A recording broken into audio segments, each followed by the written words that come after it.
കുട്ടികളെ നമസ്കാരം. ഉത്സാഹം, സാഹസം, ധൈര്യം, ബുദ്ധി, ശക്തി, പരാക്രമ ഷഡേതേ എത്ര വർത്തന്തേ. അവിടെ ഈ 6 സംഗതികൾ എവിടെയുണ്ടോ അവിടെ വിജയം സുനിശ്ചിതമാണ് എന്ന് സംസ്കൃതത്തിൽ ഒരു ശ്ലോകമുണ്ട്. അതുപോലെ തന്നെ ഉത്സാഹാൽ, സാഹസാൽ, ധൈര്യാൽ, തത്വജ്ഞാനാൽ ച നിശ്ചയാൽ, ജനസംഘപരിത്യാഗാൽ. യോഗാഭ്യാസത്തിൽ വിചക്ഷണനാവാച്ചാൽ അതിന് ഇതൊക്കെ വേണം എന്നാണ്. ഉത്സാഹം, സാഹസം, ധൈര്യം, തത്വജ്ഞാനം, നിശ്ചയം, ജനസംഘപരിത്യാഗം. ഇന്ന് ഉത്സാഹം എന്നുള്ളത് വളരെ പ്രധാനപ്പെട്ട ഒരു സംഗതിയാണ്. എന്താണ് ഉത്സാഹം എന്ന് പറഞ്ഞാൽ? ഉത്സാഹം എന്ന് പറഞ്ഞാൽ ഉദ്യമം, പ്രയത്നം, അതായത് കാലതാമസത്തെ സഹിയാത്തതാണ് ഉത്സാഹം. കാര്യനിർവഹണത്തിൽ സ്ഥായിയായി നിൽക്കുന്ന ഒരു തരം അഭിനിവേശം, അതാണ് ഉത്സാഹം. അതുണ്ടായാലാണ് എന്ത് കാര്യങ്ങളും നമുക്ക് ഭംഗിയായിട്ട് പ്രവർത്തിക്കാൻ പറ്റുള്ളൂ. ഇപ്പോൾ ബാലോപദേശത്തിലെ ഉപസംഹരിച്ചുകൊണ്ട് കവി ഉത്സാഹശീലത്തിൻ്റെ മഹത്വം വെളിവാക്കുകയാണ്. ഖണ്ഡം 3 20ാമത്തെ ശ്ലോകത്തിലെ ശ്ലോകം ഇതാണ്: വത്സാഹമോദിയ ചതുർദശ വിദ്യകൾക്കും ഉത്സാഹമുള്ള ശിശുവാണധികാരശാലി.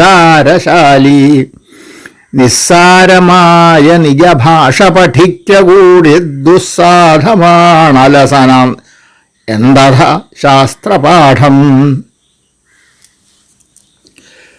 വത്സ അഹം ഓതിയ ചതുർദശ വിദ്യകൾക്ക് അധികാരശാലി ഉത്സാഹമുള്ള ശിശുവാണ്.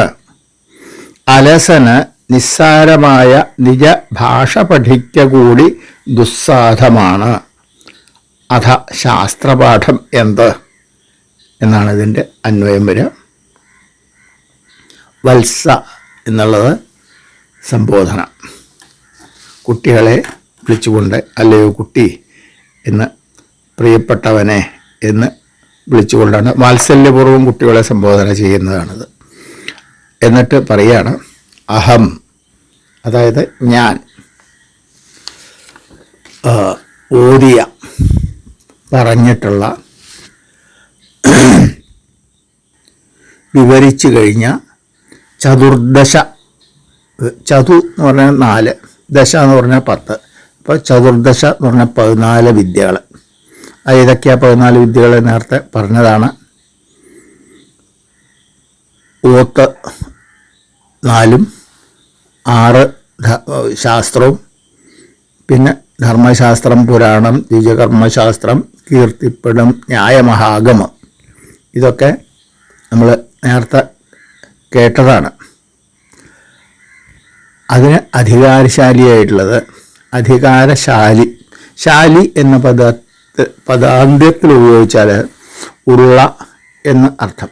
ഇപ്പോൾ ബുദ്ധിശാലി എന്ന് പറഞ്ഞാൽ ബുദ്ധിയുള്ള ആൾ, അതുപോലെ അധികാരശാലി എന്ന് പറഞ്ഞാൽ അധികാരം ഉള്ള ആൾ എന്നർത്ഥം.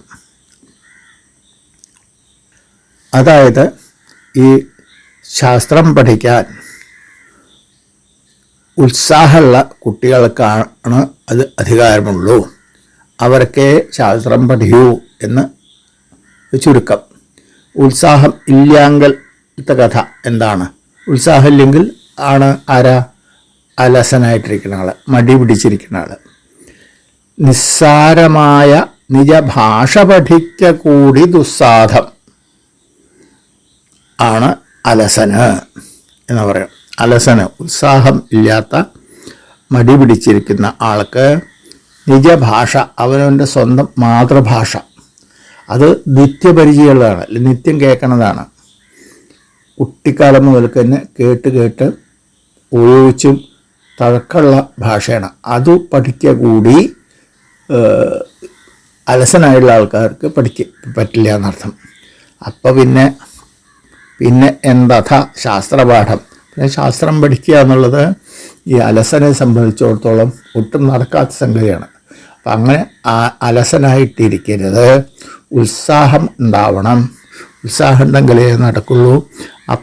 ഉത്സാഹമുള്ളവർക്ക് കുട്ടിക്കാലത്ത് ഈ ചതുർദശ വിദ്യകൾ നേരത്തെ പറഞ്ഞ് നമുക്ക് പഠിക്കാൻ എന്താ പഠിക്കാനുള്ളത് വെച്ചാൽ അത് നടത്തും. സിലബസ് ഇത് പഴയ കാലത്തെ സിലബസാണ്. അപ്പോൾ ഇതിൽ പറഞ്ഞ് നമുക്ക് ഇന്നത്തെ കാലത്ത് എന്താ പഠിക്കേണ്ടത് വെച്ചാൽ അതാണ് ഇന്നത്തെ സിലബസ്. അത് പഠിക്കുക എന്നുള്ളത് ഉത്സാഹം ഉണ്ടെങ്കിൽ നടക്കണ കാര്യമുള്ളൂ. അത് ഉത്സാഹത്തോടു കൂടി പഠിക്കണം, മടി പിടിച്ചിരിക്കരുത് എന്നാണ് ഈ ബാലോപദേശത്തിൽ ഈ ഉപസംഹരിച്ചുകൊണ്ട് കവി നമുക്ക് ഈ 20ാമത്തെ ശ്ലോകത്തിൽ പറഞ്ഞു തരുന്നത്. നമുക്ക് ആ ശ്ലോകം ഒന്നുകൂടി ചൊല്ലാം. വത്സാഹമോദിയ ചതുർദശ വിദ്യകൾക്കും ഉത്സാഹമുള്ള ശിശുവാണധികാരശാലി. നിസ്സാരമായ നിജഭാഷ പഠിക്ക കൂടി ദുസ്സാധമാണലസനെന്തഥാ ശാസ്ത്രപാഠം. ഉത്സാഹിയായ ആൾക്കാണ് ശാസ്ത്രം പഠിക്കാൻ പറ്റുള്ളൂ. അലസന് അവനവൻ്റെ ഭാഷ കൂടി പഠിക്കാൻ പറ്റില്ല. അതിനാൽ ഉത്സാഹത്തോടു കൂടി പഠിക്കൂ എന്നാണ് ഉറവങ്കര നമുക്ക് ഈ ശ്ലോകം വഴി പറഞ്ഞു തരുന്നത്. നമുക്ക് അതിൻ്റെ അർത്ഥം ഉൾക്കൊണ്ട് ഈ ശ്ലോകം പഠിക്കാം. അടുത്ത ദിവസമാവട്ടെ അടുത്ത ശ്ലോകം, അവസാനത്തെ ഈ ശ്ലോകം. അത് വരെ നമസ്കാരം.